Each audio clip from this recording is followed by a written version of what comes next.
Romanos capítulo 1, versículo 8. Dice Pablo: en primer lugar doy gracias a mi Dios por medio de Jesucristo por todos vosotros, porque por todo el mundo se habla de vuestra fe.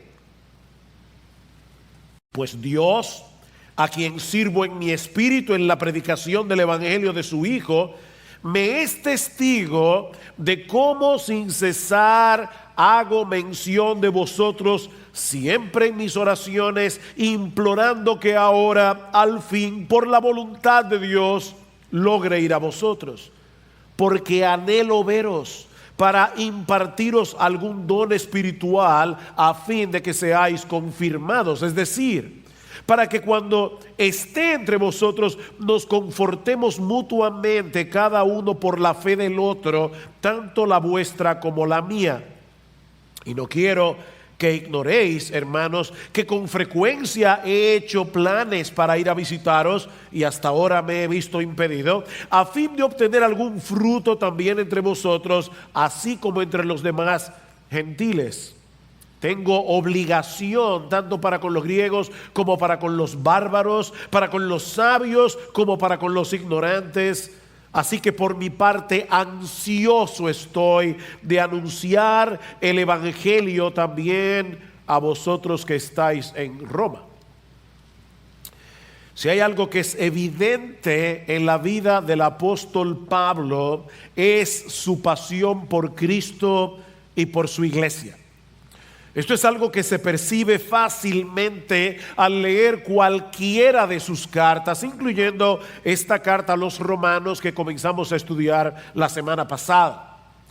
Pablo deseaba profundamente visitar esta iglesia, pero hasta el momento no había podido hacerlo, y es precisamente por esa razón que les escribe esta carta. Aunque él no los conocía personalmente, deseaba bendecirlos con el evangelio, y ya que no había podido ir, entonces decide hacerlo por escrito.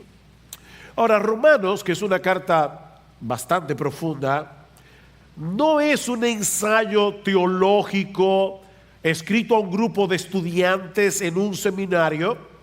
Es una carta escrita a un grupo de creyentes comunes y corrientes como tú y como yo. Pero Pablo conoce la importancia de tener una comprensión adecuada del evangelio y de sus implicaciones, y de ahí la urgencia de enviarles esta carta, que, como decía, por momentos se torna profunda teológicamente hablando.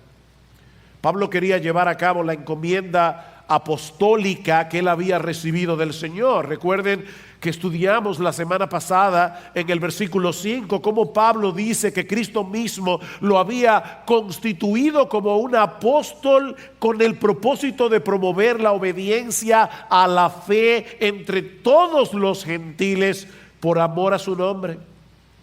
Pablo anhelaba ver a hombres y mujeres de todas las naciones, los gentiles, con este tipo de fe que produce obediencia, y todo eso para que el nombre de Cristo pudiera ser exaltado, pudiera ser magnificado en medio de ellos. Este hombre que había sido un perseguidor de la iglesia, este hombre que odiaba a Cristo con todo su corazón, había sido convertido, había sido transformado, y ahora Pablo amaba a Cristo con tal pasión que él quería que Cristo fuera conocido, amado, servido, glorificado, alabado, exaltado en todas las naciones.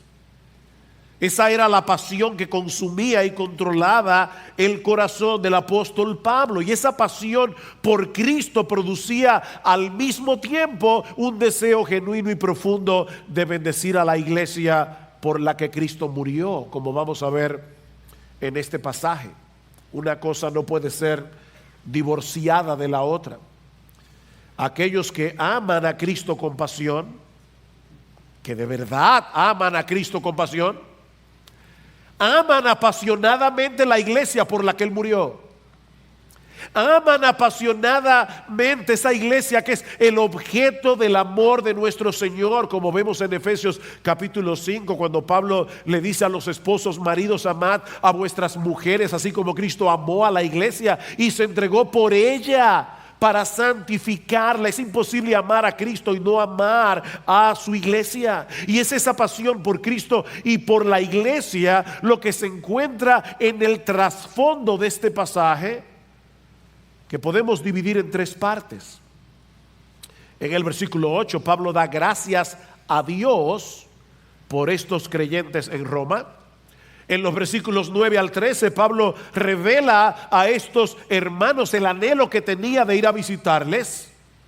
Y en los versículos 14 y 15, Pablo nos muestra qué era lo que lo movía a tener ese deseo tan intenso. Eso es básicamente lo que nosotros encontramos en este pasaje. Vean una vez más el versículo 8. En primer lugar, doy gracias a mi Dios por medio de Jesucristo, por todos vosotros, porque por todo el mundo se habla de vuestra fe. Pablo escribió Romanos probablemente un poco más allá del 55 después de Cristo. Así que no habían pasado ni 30 años después de la muerte de Cristo y de su resurrección, y ya el evangelio había llegado a la capital del imperio. Eso era algo tan impresionante, era tan sorprendente, que la noticia, dice Pablo, se había esparcido por todo el mundo. Los cristianos en otras partes comentaban el hecho tan extraordinario de que en tan poco tiempo el evangelio haya alcanzado un lugar de tanta importancia estratégica y al mismo tiempo tan corrupto y tan depravado como la ciudad de Roma. Roma era algo así como la ramera del mundo. Roma era la fábrica de ídolos del mundo en aquellos días. Y ya el evangelio había llegado allí. Habían cristianos en Roma. Había una iglesia en Roma. Y aunque Pablo no había sido el instrumento usado por Dios para la fundación de esta iglesia, esto llenaba su corazón de gratitud. Yo doy gracias a Dios. Yo doy gracias a mi Dios. Ahora, no deja de ser interesante, mis hermanos, al leer el versículo 8. Y hay varios detalles aquí que yo quiero resaltar en esta mañana. Este es uno de ellos. Que Pablo no da gracias a los predicadores que habían llevado el evangelio a Roma. Pablo nos dice aquí: yo le doy gracias a mi Dios de que hubo hombres valientes, dispuestos a llevar el evangelio de Jesucristo al corazón mismo del imperio. Qué bueno que existen tales hombres en la iglesia. No. Pablo tampoco da gracias a los hermanos de Roma por haber creído en Jesús. Los alabo, creyentes de Roma, por vuestro compromiso con la fe de Jesucristo. No hay nada de qué gloriarnos en el hecho de haber creído, porque la fe es un don de Dios. Efesios capítulo 2, versículo 8 y 9, Pablo dice: porque por gracia sois salvos por medio de la fe, y esto no de vosotros, pues es un don de Dios, es un regalo de Dios, no por obras, para que nadie se gloríe. Como vimos el domingo pasado, el evangelio tiene su origen en Dios, y aún nuestra fe en el evangelio es un regalo de Dios. Es por eso que Pablo da gracias a Dios por medio de Jesucristo. ¿Notaron eso? Doy gracias a mi Dios por medio de Jesucristo, por la fe de estos creyentes. El Señor Jesucristo es el mediador a través del cual nosotros tenemos acceso a la presencia de Dios para orar y darle gracias. Miren, mis hermanos, nosotros ni siquiera podríamos acercarnos a Dios para manifestarle nuestra gratitud de no ser por Jesucristo. No podríamos. De no ser por la mediación de Jesús. Él es el que hace posible que podamos acercarnos al trono de la gracia al habernos reconciliado con el Padre por medio de su muerte en la cruz. Hay un solo Dios y hay un solo mediador, mi amigo. Eso es lo que dice la Biblia. No hay 10 mediadores, no es Jesús y María, es Jesús y solo Jesús. Hay un solo Dios. Y hay un solo intermediario, hay un solo puente, hay un solo mediador que nos lleva a la presencia misma de Dios. De manera, mis hermanos, que la salvación es del Señor, de principio a fin. Y por lo tanto, solo Él merece la gloria. Sin embargo, al mismo tiempo, nosotros vemos en este pasaje que a Pablo se le había encomendado la tarea de promover la obediencia a la fe entre los gentiles, como dice el versículo 5. Doy gracias a Dios porque les ha dado la fe, pero yo tengo que ir a predicarles el evangelio. ¿Se dan cuenta? Y eso nos introduce, mis amados hermanos, amigos que están aquí en esta mañana, a uno de los grandes misterios de la fe cristiana y de hecho a uno de los grandes temas de la carta a los romanos: la relación entre la soberanía de Dios y la responsabilidad del hombre. Es Dios el que da la gracia de la fe y del arrepentimiento, pero es el hombre el que se arrepiente y cree. Nosotros no somos títeres de Dios, nosotros no somos robots preprogramados para creer. Nosotros, en un acto libre de nuestra voluntad, en un momento dado, nos arrepentimos de nuestros pecados y creímos en el Señor. Porque el Dios soberano había determinado desde antes de la fundación del mundo que nos íbamos a arrepentir y creer. Y Cristo en la cruz del Calvario compró para nosotros arrepentimiento y fe. Pero no solo eso. Es Dios el que obra soberanamente en el corazón del pecador, pero Él lo hace a través de la predicación del Evangelio. Noten el versículo 9 que vamos a ver en un momento, todavía no hemos llegado ahí, pero Pablo dice: pues Dios, a quien sirvo en mi espíritu, y esta frase puede traducirse también como la Nueva Versión Internacional, a quien sirvo con todo mi corazón en la predicación del Evangelio de su Hijo. Dios es el que obra, pero Él obra a través de medios. De manera que nadie se va a salvar sin la predicación del Evangelio. Porque a Dios le ha placido salvar a los creyentes por la locura de la predicación. Eso es lo mismo que vemos más adelante en Romanos capítulo 6, versículo 17. Pablo había estado hablando acerca de que nosotros, antes de venir a Cristo, éramos esclavos del pecado. Pero gracias a Dios, otra vez, que aunque erais esclavos del pecado, habéis obedecido de corazón a aquella forma de doctrina a la cual fuisteis entregados. ¿Se dan cuenta? Hubo una forma de doctrina, hubo una doctrina en la que ellos creyeron y alguien les llevó esa doctrina. Alguien les predicó estas doctrinas preciosas del Evangelio. Y ahora Pablo dice: yo doy gracias a Dios que aunque erais esclavos del pecado, habéis obedecido de corazón aquella forma de doctrina a la cual fuisteis entregados, y libertados del pecado vinisteis a ser siervos de la justicia. Dios es soberano, el hombre es responsable.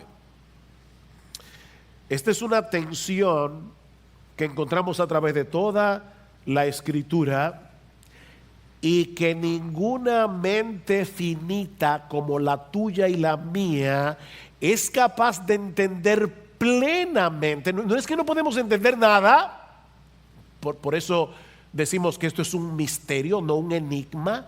Un enigma es una pared infranqueable, no se puede penetrar. Un misterio es un océano sin fondo. Tú te puedes tirar y de acuerdo a tus pulmones intelectuales y espirituales vas a llegar hasta cierta profundidad, pero siempre, no importa qué tan profundo tú seas, siempre va a haber debajo de tus pies un océano infinito al que nunca vas a llegar. Así que aquí tenemos una tensión que ninguna mente finita es capaz de entender plenamente o de explicar de una manera completamente satisfactoria. Dios es soberano, el hombre es responsable. Y mis hermanos, créanme, no es exagerado decir que muchos de los errores, muchas de las herejías que han surgido a lo largo de los siglos en la historia de la iglesia han tenido su origen en el intento de eliminar esta tensión. ¿Y cómo lo han hecho? Bueno, algunos lo hacen debilitando la soberanía de Dios, dejando la salvación en última instancia en manos del pecador, como lo hace el arminianismo y el catolicismo romano. Otros lo hacen debilitando la responsabilidad humana a favor de la soberanía de Dios, como es el caso de los hipercalvinistas. Pero lo cierto es, mis amados hermanos, que la Biblia da por sentado estos dos lados de la moneda actuando al mismo tiempo, actuando en el mismo evento, no al mismo tiempo. La soberanía de Dios siempre va primero, porque es la soberanía de Dios, pero siempre actuando en el mismo evento, como vemos claramente en la siguiente sección de la carta, versículo 9. Pues Dios, a quien sirvo en mi espíritu en la predicación del evangelio de su Hijo, me es testigo de cómo sin cesar hago mención de vosotros siempre en mis oraciones, implorando que ahora al fin por la voluntad de Dios logre ir a vosotros. Pablo pone a Dios de testigo de que sin cesar él oraba por estos hermanos y que él le pedía a Dios en oración: por favor, Señor, en tu santa y perfecta voluntad, concédeme el anhelo de mi corazón, déjame ir a Roma, déjame ir a Roma. Pablo quería ir a Roma, vean el versículo 11, porque anhelo veros. Versículo 13, no quiero que ignoréis, hermanos, que con frecuencia he hecho planes para ir a visitarlos. Versículo 15, así que por mi parte ansioso estoy de anunciarles el evangelio. ¿Ven el punto? Pablo quería ir a Roma y él le oraba a Dios: por favor, Señor, déjame ir a Roma. Pero al mismo tiempo él se sentaba a planificar cómo llevar a cabo este proyecto. ¿Ven el versículo 13?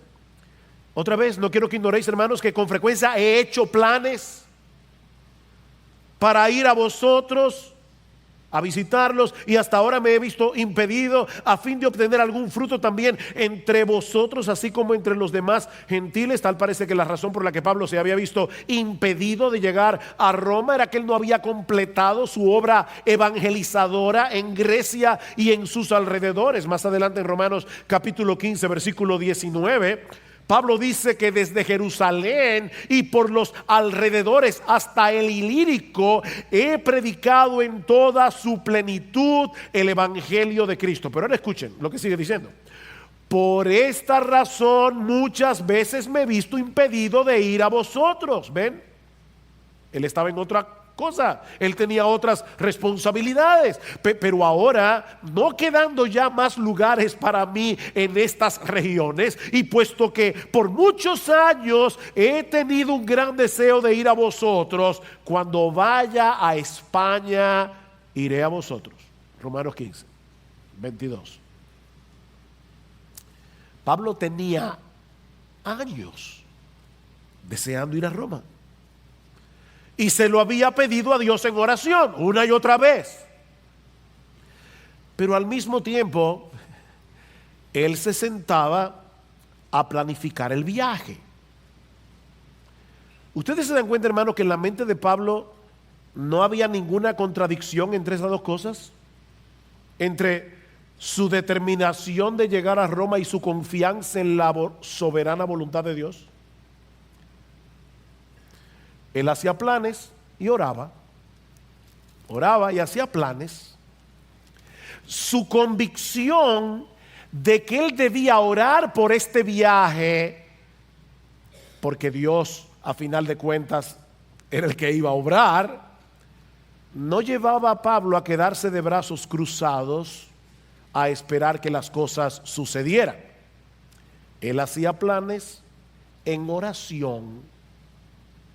Así que, mis hermanos, en vez de tratar de desentrañar el misterio de la soberanía divina y la responsabilidad humana, Pablo aprendió lo que tú y yo debemos aprender si de veras queremos tener pasión por Cristo y por su iglesia.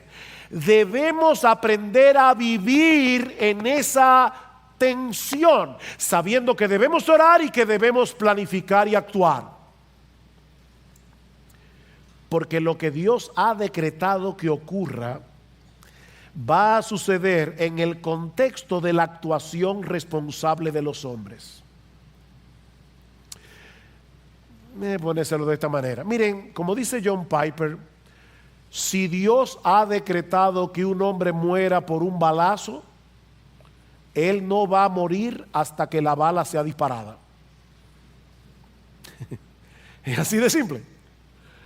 Hasta que alguien no haga ¡pum! Como decía el otro día un hermano, después del famoso problema con los Boeing, esos Max, yo viajaba ese mismo día y un hermano me mandó una nota diciendo, a mí no me dan miedo los aviones, gracias al Señor. Pero él, previendo que tal vez me daba miedo, me dijo, Sugel, no te preocupes, recuerda que tú eres inmortal hasta que Dios lo decida. ¿Está bien? Qué bueno saber eso. Debemos orar, debemos planificar y debemos actuar. Son tres patas de la misma mesa. Santiago capítulo 4. Vamos ahora los que decís, hoy mañana iremos a tal ciudad y estaremos allá un año y traficaremos y ganaremos, cuando no sabéis lo que será mañana. Mi papá siempre decía, calculen el moquillo. Y lo que él quería decir era que hay individuos que toman un papel y un lápiz y dicen, voy a comprar 3 gallinas, las gallinas van a poner tantos huevos, de los huevos van a salir tantos gallos, y en una hora tienen una granja. Y de repente resulta que la gallina que compraron le da moquillo y se murió. Y papi siempre decía, calcula el moquillo, tú no sabes lo que será mañana. Y eso es lo que está diciendo en Santiago, en palabras menos teológicas, está diciendo, calcula el moquillo. Tú no sabes lo que será mañana, porque ¿qué es vuestra vida? Ciertamente es neblina que se aparece por un poco de tiempo y luego se desvanece. En lugar de lo cual deberíais decir, si el Señor quiere, viviremos y haremos esto o aquello, dice Santiago. Hay un esto y un aquello que yo debo planificar y que yo debo llevar a cabo. Pero reconociendo al mismo tiempo que como no tenemos control de todas las cosas, es si Dios quiere que viviremos y haremos esto o aquello que hemos planificado. Pero el esto y el aquello lo tienes que planificar tú. O sea, Dios te dio una cabeza para pensar y te dio un cuerpo para actuar. Y aunque no sabemos exactamente cómo funciona, cómo interacciona la soberanía de Dios y la voluntad del hombre, haz lo que tú tienes que hacer. Es como el famoso texto de Filipenses capítulo 2, versículo 12, donde Pablo nos exhorta a ocuparnos en nuestra salvación con temor y temblor. ¿Quién debe ocuparse en su salvación con temor y temblor? ¿Quién? Es una pregunta. Y yo espero que ustedes me respondan. Nosotros, o ocuparnos nosotros en nuestra salvación y con temor y con temblor. ¿Saben por qué Dice Pablo, porque Dios es el que en vosotros produce así el querer como el hacer por su buena voluntad. Pablo oraba, Pablo planificaba, y ahora viene la pregunta del millón. Respondió Dios la oración de Pablo. Señor, yo quiero ir a Roma, yo quiero ir a Roma. Sí, la respondió. Pero en el tiempo y en la forma en que Dios soberanamente decidió hacerlo. Pablo quería ir a Roma una vez, fue 2 veces. Así que el Señor respondió más abundantemente. 2 veces. Y gratis, porque fue preso. O sea, él le decía, Señor, yo quiero ir a Roma. Dios le dijo, mi bien, yo te voy a llevar. En su momento lo llevó 2 veces, preso con guardaespaldas, pagados por el imperio, custodiado. Yo me imagino que Pablo nunca pensó que Dios iba a responder su oración de esa manera. Pero él sabía lo que tú y yo tenemos que saber, y es que Dios es más sabio que tú y que yo. Tú ora, deja que Dios responda como Él quiera y cuando Él quiera. Porque, mis hermanos, ¿qué habría sucedido? Escuchen esta pregunta importante. ¿Qué habría sucedido si Dios hubiera respondido la oración de Pablo tan pronto la hizo la primera vez? ¿Saben qué hubiera sucedido? Que no tendríamos la carta a los romanos. La razón por la que Pablo tuvo que escribir la carta a los romanos es porque Dios se dilató en responder su oración.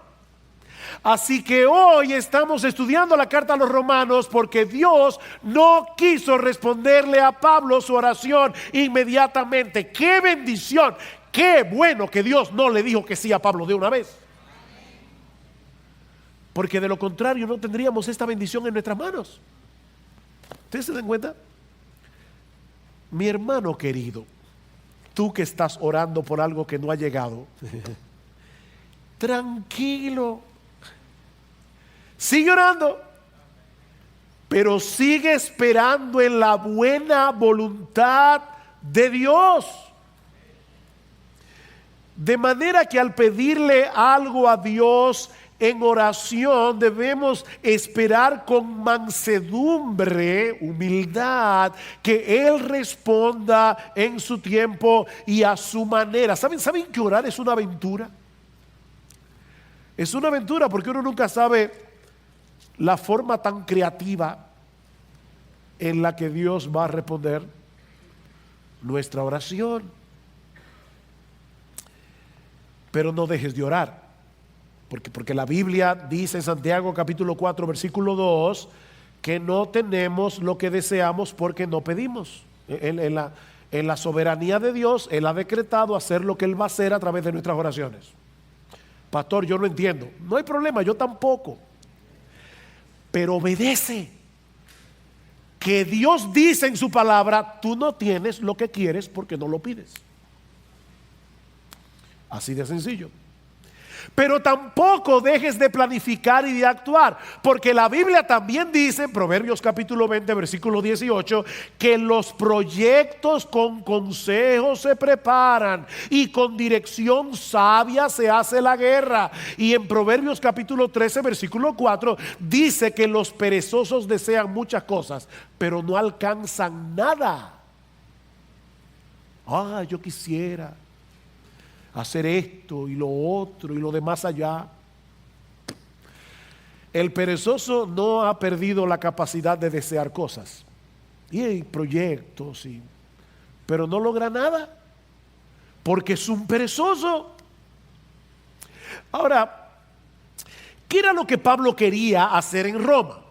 Esa es otra pregunta. ¿Por qué esa insistencia en ir a Roma? Pastor, para ver el Coliseo. No. De hecho, el Coliseo ni existía. El Coliseo lo comenzaron a construir en el año 71 después de Cristo por Vespasiano. O sea, ya Pablo estaba muerto cuando empezaron a construir el Coliseo romano.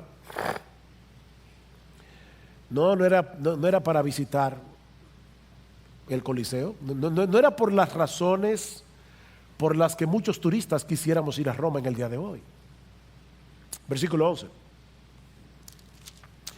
Porque anhelo veros para impartiros algún don espiritual a fin de que seáis confirmados, fortalecidos en vuestra fe, es decir, para que cuando esté entre vosotros nos confortemos mutuamente cada uno por la fe del otro, tanto la vuestra como la mía. Y no quiero que ignoréis, hermanos, que con frecuencia he hecho planes para ir a visitarlos y hasta ahora me he visto impedido, a fin de obtener algún fruto también entre vosotros, así como entre los demás gentiles. Hay tres propósitos en la mente de Pablo: fortalecerlos en su fe a través del uso de los dones que el Señor le había dado, versículo 11, ser mutuamente confortados en la comunión cristiana, versículo 12, y cosechar algún fruto de salvación a través de la predicación del Evangelio, versículo 13. Ahora, no olviden que Pablo no conocía a la mayoría de estos creyentes. El afán de ir a visitarlos no es porque eran amigos íntimos, es simplemente porque eran sus hermanos en la fe. Pablo anhelaba bendecir al pueblo de Dios con los dones que el Señor le había dado. Y aunque él era un apóstol de Jesucristo, ¿sabes qué, mi amado hermano de Iglesia Bíblica del Señor Jesucristo? Ese es el sentir que debería tener todo cristiano. Todo cristiano. Déjame hacerte una pregunta. Y por favor, sé honesto en tu propia conciencia. Hoy en la mañana, tú te estabas preparando para venir a la iglesia.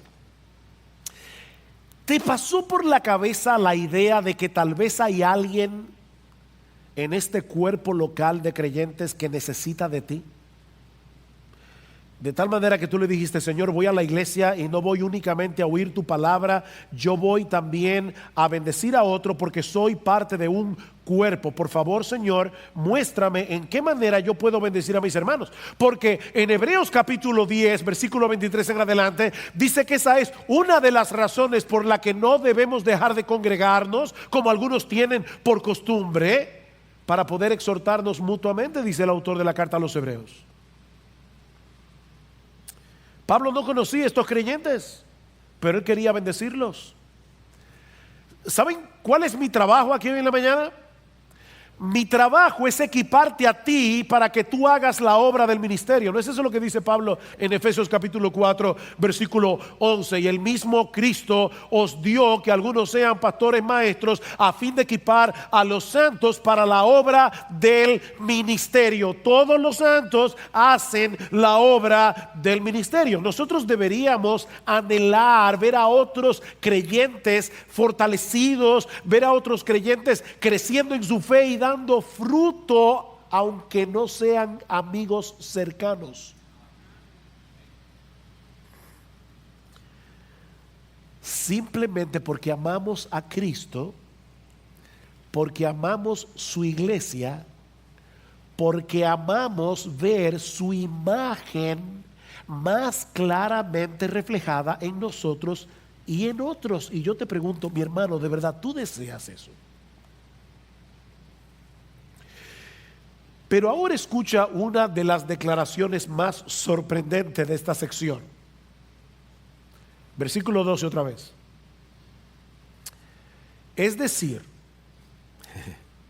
yo quiero ir a Roma para confirmarlos. Es decir, alguien dice que de repente Pablo detuvo la pluma y dijo: uy, esto suena muy unilateral. El Espíritu Santo lo guió a escribir esto. Para que cuando esté entre vosotros nos confortemos mutuamente, cada uno por la fe del otro, tanto la vuestra como la mía. ¿No te sorprende eso?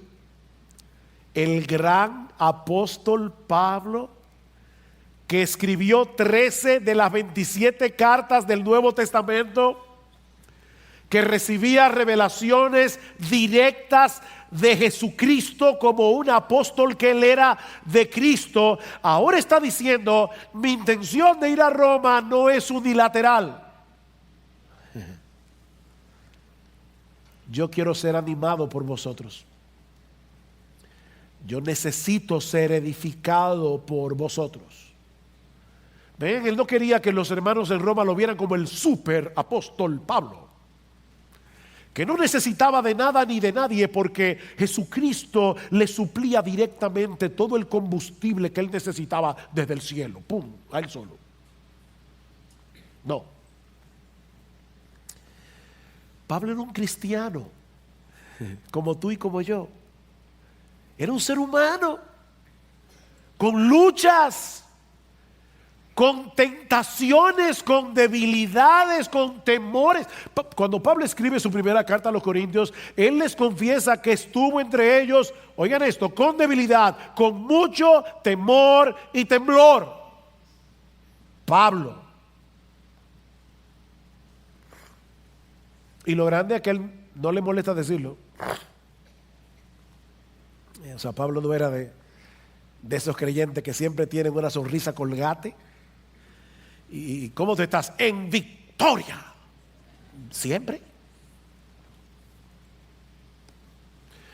Déjame decirte a los dominicanos: no sea tan hablador. Eso no es verdad. Eso no es verdad. Te estás engañando. Tú quieres dar una imagen. ¿Se acuerdan de esa película, de ese libro, perdón, que se hizo muy famoso? Lo que se acuerden van a revelar la edad. Es el libro de, creo que era de Eric Fromm. I'm okay, you are okay. Yo estoy bien, tú estás bien, todos estamos bien. Aquí todos estamos bien.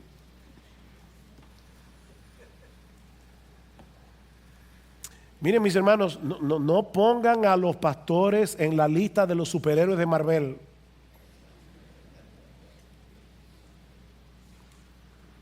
Porque son hombres de carne y hueso, con sus propias luchas, con sus aflicciones.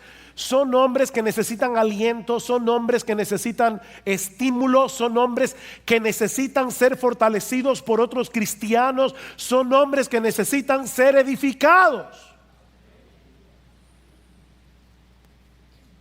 Escuchen esta descripción del ministerio, Pablo, 2 Corintios 4. Pero tenemos este tesoro en vasos de barro. Oí en estos días una prédica que me envió mi hija. Wow, me chocó. Este hombre decía que en la época de Pablo hacían unas vasijas de barro con un tesoro adentro, un tesoro valioso. Ellos pensaban: si yo pongo este tesoro tan valioso en esta vasija que no cuesta nada, los ladrones no van a buscar ahí. Ahora, esas vasijas eran como las alcancías en el día de hoy. Para sacar el tesoro había que romperlas. Una vez alguien me dijo: Sugel, cuando Dios decide usar a un hombre, ese hombre va a sufrir mucho. Y eso no es para los pastores solamente. Es que la vasija tiene que ser rota para que el tesoro pueda salir. Y Pablo está diciendo: nosotros tenemos un tesoro en vasos de barro. ¿Saben para qué? Para que la excelencia del poder sea de Dios y no de nosotros, que estamos atribulados en todo, mas no angustiados, en apuros, mas no desesperados, perseguidos, mas no desamparados, derribados, pero no destruidos.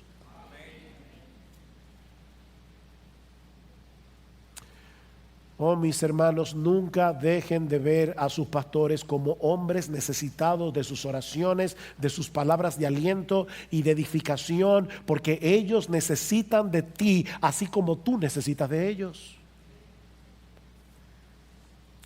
Pablo anhelaba llegar a Roma para bendecir a estos creyentes y para ser bendecidos por ellos.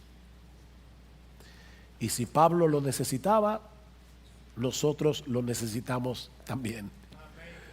Esa es la perspectiva que todo creyente debe de tener de sí mismo y de la iglesia. Mis hermanos, nadie aquí es autosuficiente para vivir su vida cristiana aislados de los demás. La razón por la que Cristo te puso en una iglesia es para que puedas bendecir a otros, mientras los otros son de bendición para ti. Pero si te aíslas de los demás, eso no va a suceder. Tú debes tomar la determinación de conectarte con este cuerpo lo más que tú puedas, o de lo contrario te vas a estancar en tu vida cristiana y perderás el privilegio, el enorme privilegio de bendecir a otros. ¿Saben por qué el mar muerto está muerto? Hay varias razones ecológicas, geológicas, que no vienen al caso, pero una de las razones por la que el mar muerto está muerto es porque el agua del Jordán muere allí. El agua solo entra pero no sale para ningún sitio, y eso aumenta la salinidad del mar. Ahí no hay vida. En el mar de Galilea o el lago de Genesaret, porque es un lago de agua dulce, el agua del Jordán entra por el norte y sale por el sur, y es un mar lleno de vida. ¿A cuál de esos dos mares te pareces tú?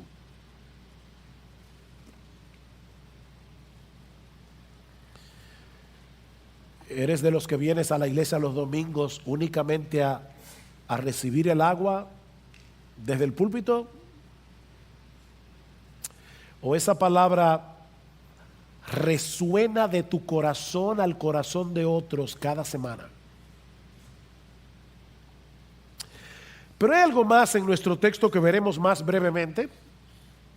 Ya vimos que Pablo da gracias a Dios por estos creyentes en Roma. Ya vimos que Dios pide en oración a Dios la oportunidad de visitarles. Pero ahora Pablo quiere revelar a estos hermanos la motivación detrás de su anhelo, si quieren ponerlo de otro modo, la fuerza motora que mantiene en movimiento esa determinación en el corazón de Pablo. Versículo 14.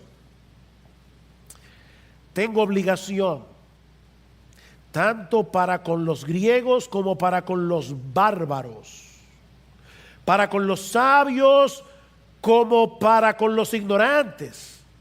Así que por mi parte, ansioso estoy de anunciar el evangelio también a vosotros que estáis en Roma. Me gusta más como lo dice la Reina Valera del 60. Y de hecho es más literal. Por lo menos la palabra que aquí se traduce como obligación es una palabra que significa deudor. Pablo dice, Reina Valera del 60, a griegos y a no griegos, a sabios y a no sabios, soy deudor. Soy deudor. El mismo Pablo que va a escribir más adelante en el capítulo 13 de Romanos, no debáis a nadie nada, sino el amaros unos a otros. Ahora les dice a estos creyentes de Roma, yo tengo una deuda en lo que respecta al evangelio. Pablo les escribe a los corintios y les dice, me es impuesta necesidad predicar el evangelio. Él tenía un sentido de obligación. Alguien va a decir, bueno, pastor, claro, él era un apóstol. Y es verdad, Pablo era un apóstol. Y esa era una de las razones por la que Pablo sentía obligación de predicar el evangelio. Pero ¿qué de ti de mí? Tú y yo no somos apóstoles. Y la mayoría de ustedes no son pastores. ¿Podemos nosotros identificarnos con estas palabras de Pablo? Y poder decir como él, yo soy deudor, yo debo el evangelio. Observa algo importante aquí, muy importante, muy importante. Mis hermanos, ¿de quién era deudor Pablo? Pablo dice, yo soy deudor. ¿Deudor de quién? ¿Se sentía Pablo que él era un deudor de Dios?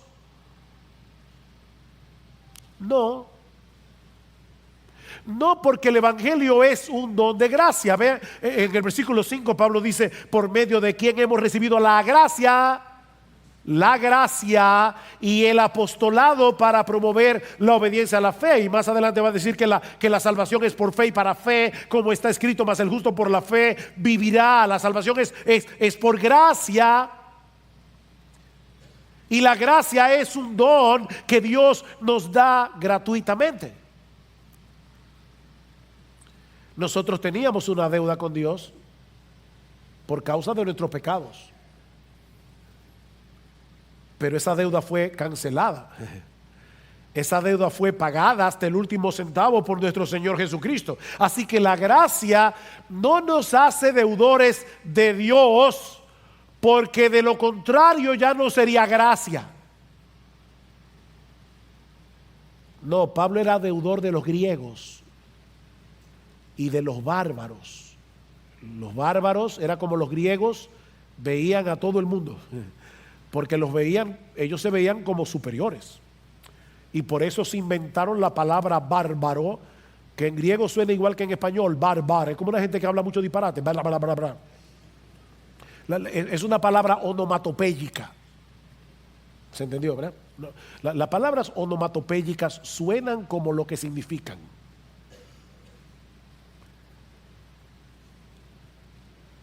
Bárbaros. Suena, ¿verdad? ¿Verdad? Bueno, eso es lo que significa la palabra. Y Pablo dice, yo me siento deudor de todo el mundo, de los griegos sofisticados, que amaban la filosofía, y de los bárbaros. Yo me siento deudor de los sabios, los médicos, los arquitectos, la gente rica, la gente de una clase social alta, y también me siento deudor de los analfabetos. Yo me siento deudor, yo soy deudor. No es que me siento, es que yo soy deudor. Pablo, ¿y cuándo tú adquiriste esa deuda? Bueno, el punto es este, mis hermanos. Ningún ser humano califica para ser merecedor de la gracia porque es por gracia. Y por lo tanto, cuando Dios te hace partícipe de su gracia, al mismo tiempo te hace deudor del resto de los pecadores que necesitan la misma gracia que tú. Porque todos están en la misma condición. Cuando tú te ves a ti mismo como un miserable pecador que solo merece la condenación del infierno, y llegas a entender que Dios te miró con ojos de misericordia, tuvo compasión de ti por ninguna razón que no fuera su pura gracia, ¿acaso no debería eso moverte a ti a dar de gracia lo que de gracia recibiste, como dice Jesús en Mateo capítulo 10, versículo 8? Dad de gracia lo que recibisteis de gracia, o como dice otra versión, den gratuitamente lo que recibieron gratuitamente. Pero si ahora, porque tú eres cristiano, te sientes superior a los demás, estos impíos, ¿y tú qué eras? O sea, de verdad ahora tú estás allí parado en tu pedestal viendo a los pobres pecadores que van caminando. ¿Tú te sientes así? Tú no entiendes la gracia entonces. ¿Tú no has entendido el evangelio? ¿Tú no has entendido nada? Si tú te guardas esa gracia para ti solo, sabiendo que hay otros a tu lado tan necesitados de esa gracia como lo estabas tú cuando estabas perdido y camino a una condenación eterna, ahora tú conoces el mensaje de salvación. Ahora tú sabes que hay salvación en Cristo. Ahora tú sabes que hay perdón en Cristo para todo aquel que cree. Ahora tú sabes que Dios ofrece en el evangelio vida eterna hasta el peor de los pecadores.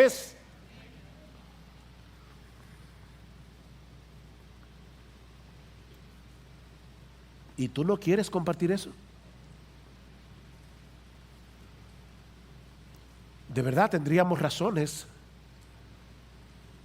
para sospechar que tú no has entendido todavía lo extraordinariamente maravillosa que es la gracia de Dios en Cristo.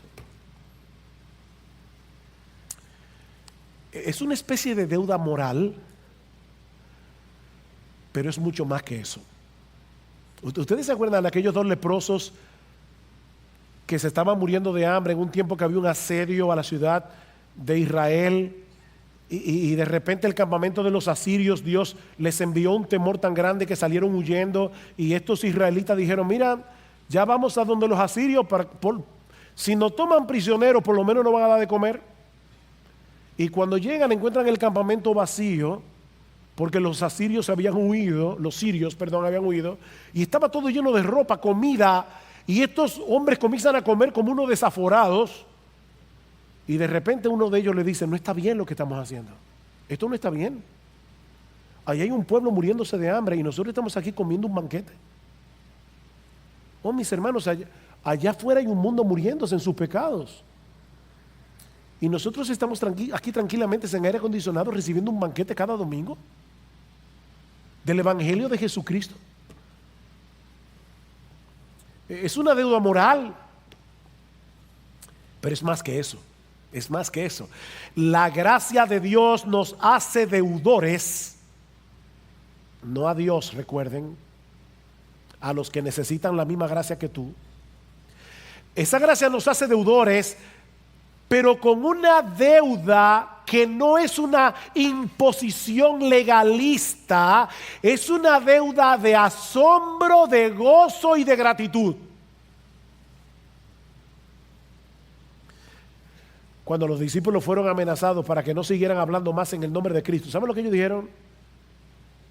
No podemos dejar de decir lo que hemos visto y oído. No podemos. Si nos quieren matar, como hicieron con esos creyentes en Sri Lanka en la mañana de hoy, que nos maten. Que no podemos. El Hijo de Dios se hizo hombre para obedecer perfectamente la ley de Dios en nuestro lugar. Luego fue a la cruz a pagar nuestra deuda con la justicia del Padre. Por causa de Él, todos nuestros pecados han sido perdonados. Él nos ha librado de la condenación del infierno. Él nos ha dado gratuitamente por gracia el don de la vida eterna. Y ahora ustedes pretenden que no digamos nada.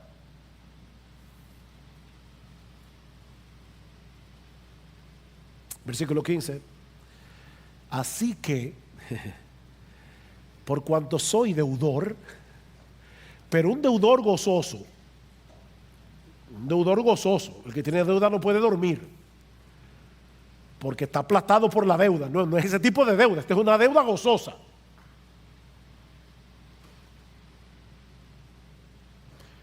Por mi parte, ansioso estoy de pagar esa deuda. Ansioso, yo no veo la hora de llegar a Roma y decirle a estos romanos que hay salvación en Cristo, decirle a estos romanos que son adictos al poder, que se creen la última Coca-Cola del desierto, que el Evangelio es verdadero poder. Yo no veo la hora, ansioso estoy de anunciar el Evangelio también a vosotros que estáis en Roma. Y noten que no era simplemente para predicar el Evangelio a los perdidos. A vosotros que estáis en Roma, a los que recibieron la carta, que eran cristianos.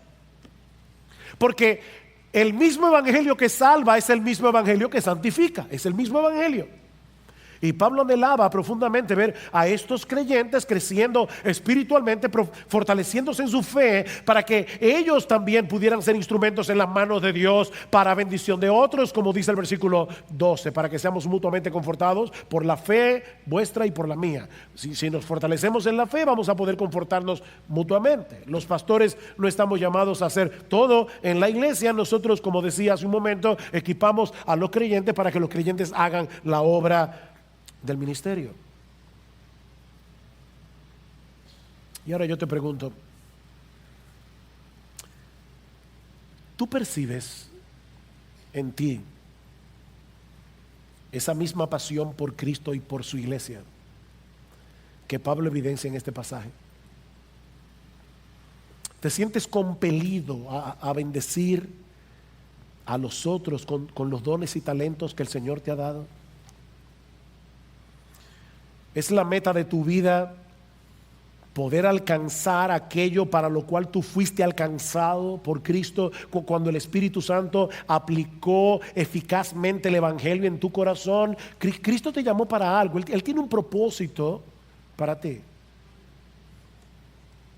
Y tú deberías anhelar que cuando te encuentres en el lecho de muerte, tú puedas decir como Pablo: Señor, sí, de manera imperfecta, porque todavía soy pecador, pero tú sabes, Señor, que yo he peleado la buena batalla. Tú sabes, Señor, que yo he acabado la carrera. Tú sabes, Señor, que yo he guardado la fe. Tú anhelas decir eso.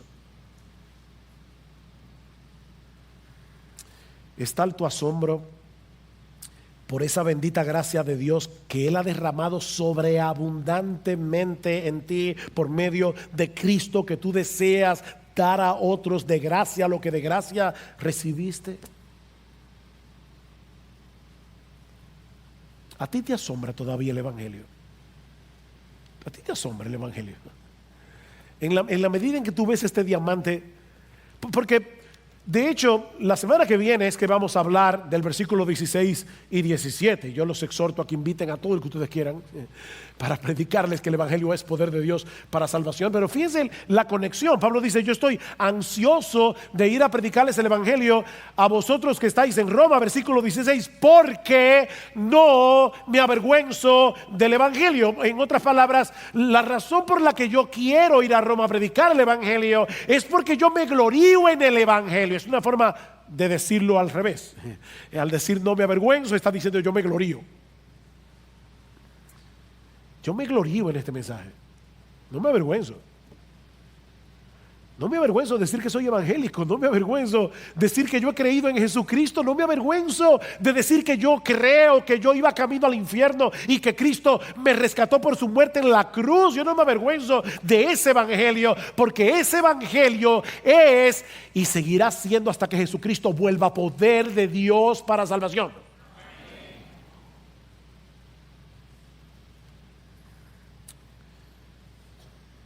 Una vez alguien me dijo, hace mucho de eso: Sugel, últimamente te estás repitiendo mucho en el púlpito. Bueno, los predicadores no deben estar repitiendo las mismas cosas, pero hay una cosa que los predicadores deben hacer cada domingo y que no va a cambiar nunca, y es predicar el Evangelio. Mi tarea no es venir aquí a hablar de profundidades misteriosas. No. Y sorprenderlos. Wow. No, mi tarea es, de la manera más sencilla posible, predicarles el Evangelio todos los domingos. Porque esa es la única manera en que ustedes van a poder crecer en su asombro, en su admiración por el Cristo del Evangelio. Y es a través de esa admiración que todos nosotros vamos a crecer a su imagen. Así que hasta que yo me muera, yo no voy a predicar otra cosa. El Evangelio es un diamante inagotable. Nunca vamos a decir, wow, ya lo entendí, ya lo vi. No, lo seguiremos viendo.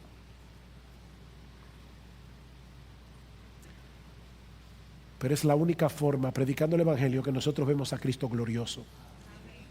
Y cuando vemos a Cristo glorioso, somos transformados de gloria en gloria en la misma imagen, como por el Espíritu del Señor.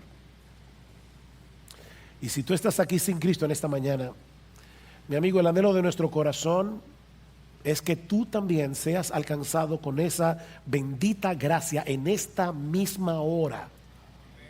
De tal manera que tú vengas a Cristo en arrepentimiento y fe, ahora pidiéndole que tenga misericordia de ti. Mi amigo, las puertas de la salvación todavía están abiertas de par en par para todo el que se acoja por la fe a la gracia de Dios en Cristo. No desprecies ese regalo que Dios te está ofreciendo hoy en el Evangelio. ¿Sabes por qué?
Porque nadie puede saber con certeza cuándo será la última vez que ese regalo le será ofrecido. El tiempo es ahora, mi amigo, no mañana. Es ahora. Porque mañana puede ser muy tarde para ti.